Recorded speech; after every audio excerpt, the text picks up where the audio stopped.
La loi fixant les conditions d'exercice de la liberté de réunion et de manifestation pacifique et publique sera bientôt revue.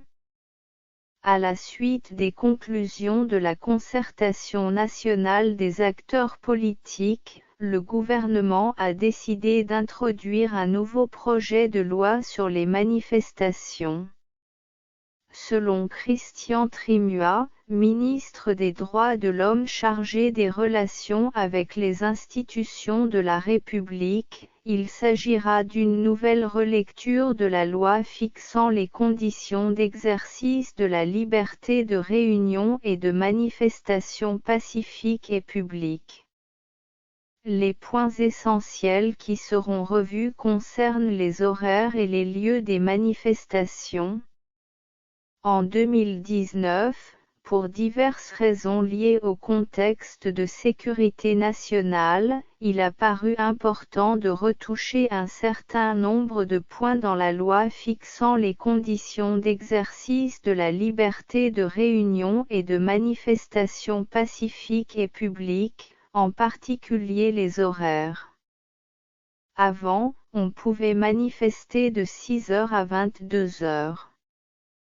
Mais compte tenu du contexte de sécurité, on ne peut pas laisser une plage horaire aussi élargie pour les manifestations. Donc il avait été proposé de le ramener de 11h à 18h. Mais avec les propositions faites par des acteurs et les conclusions de la CNAP, ces horaires seront revus conformément aux souhaits des uns et des autres. Les discussions vont continuer à l'Assemblée nationale, mais il est proposé aujourd'hui de faire de manifestations de 8h à 18h.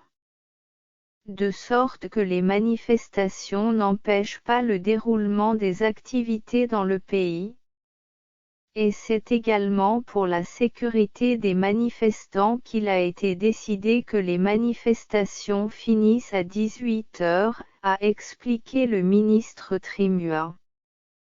Pour ce qui concerne les lieux de manifestation, certains points dits stratégiques de la ville de Lomé et du pays resteront et demeureront des zones interdites, malgré la prochaine relecture de cette loi sur les manifestations publiques. Le deuxième point concerne les lieux des manifestations. Il fut un temps où on pouvait manifester partout à Lomé.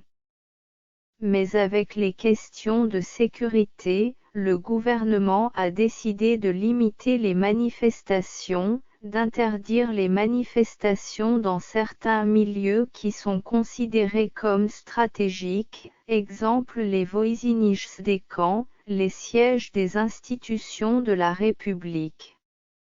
Mais avec la réflexion des uns et des autres, on a revu également cette position pour tenir compte des avis qui ont été émis. Aujourd'hui, on maintiendra un droit de manifester à peu près partout, sauf naturellement sur les axes stratégiques, notamment la nationale numéro 1, a poursuivi Trimua. Notons que la dernière modification de la loi fixant les conditions d'exercice de liberté